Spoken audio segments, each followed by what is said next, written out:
के संगे खैली कसम, संगहि सहे के रही सारा सितम।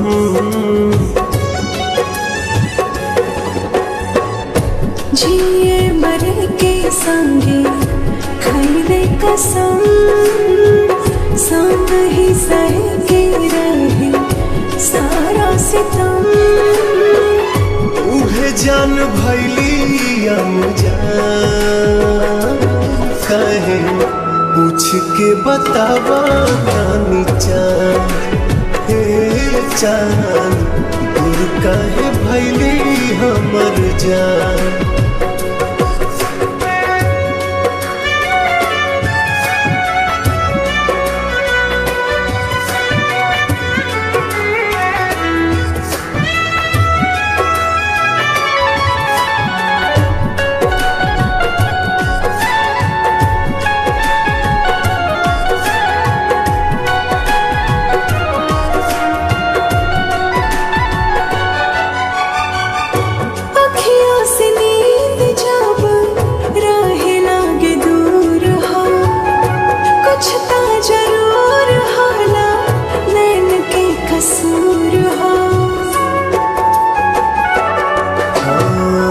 काहे के प्रीतिया बनौले भगवान हो, प्रेमी सतावल जाला बाटे पर मान हो।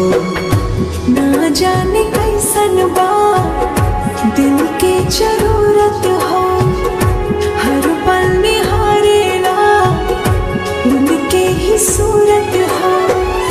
उठ गइल सारा अरमान, काहे पूछ के बतावा तानी चान।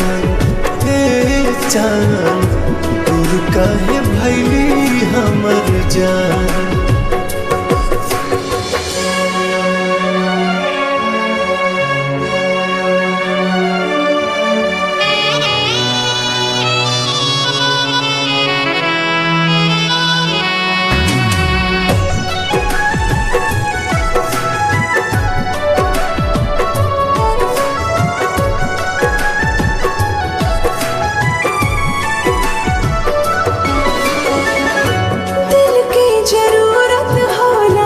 सच्चा दिलदार के बड़ा हार जाए तू ना, बुझला न प्यार के।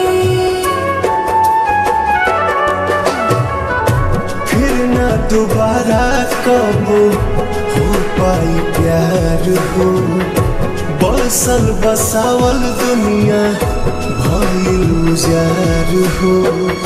सपनों में ना सोचनी ऐसन कब होई, दिल भर के याद में अखियाँ कब रोई।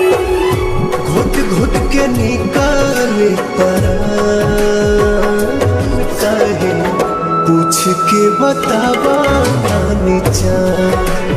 हे चान दूर काहे भैली हमर जान।